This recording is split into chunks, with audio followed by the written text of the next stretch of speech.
in the Star City. I feel like we've been here many, many times over the years, and every time the welcome gets bigger and bigger and bigger, which is just so fantastic. And it gives me great joy to be here to talk a little bit about myself, but a little bit about why this election this year is so critical and what you're doing is so important for our success. Now, I'm from Norfolk. We got up this morning, drove out here today. I have some Norfolk people in the house, in fact, so I'm never far away from home.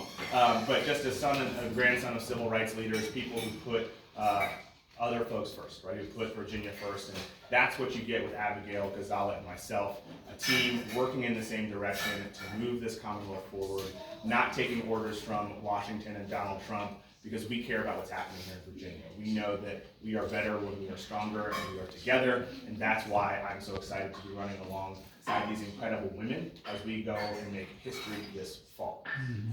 We got a lot of work to do. I'm running against a guy who would rather take orders from Donald Trump, who would rather put his party over Virginia, who would rather do what makes other folks outside of this Commonwealth happy as opposed to putting us first.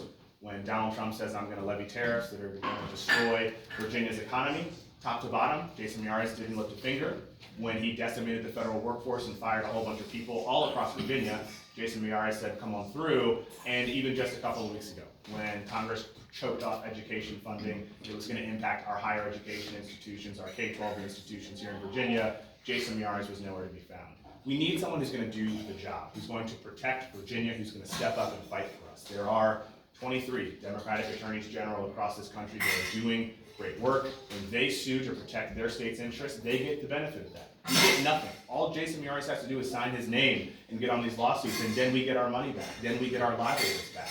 But he fails to do that. He'd rather focus on things that are fringe, that are extreme, that he gets from Fox News. I promise you today, I will never take my agenda from what I see on television. I will do it from based on listening to y'all and having these really, really important conversations. That's what's at stake this year. We have to have an attorney general who's going to fight for affordability, who's going to fight for affordable housing, who's going to fight against the price gougers, who's going to make sure we protect civil rights and civil liberties in this Commonwealth, no matter who you are, who you love, what you look like, where you live, or who you pray to. That's the kind of Virginia that we want. With your help, we will do that. Now, some of you guys may have seen, there are some TV ads that have already started, okay?